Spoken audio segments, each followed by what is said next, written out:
एंथोपिया में 12,000 साल बाद फटा एक भयंकर ज्वालामुखी, भारत तक भी पहुंची राख।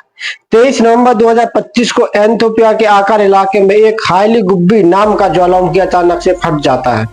इस बार लावा नहीं निकलता बल्कि एक राख और गैस क्लाउड होती है। इसकी राख भारत, पाकिस्तान समेत कई देशों के ऊपर से गुजरी। इससे धुएं का एक घना गुब्बार आसमान में लगभग 14 किलोमीटर ऊपर पहुंच गया था।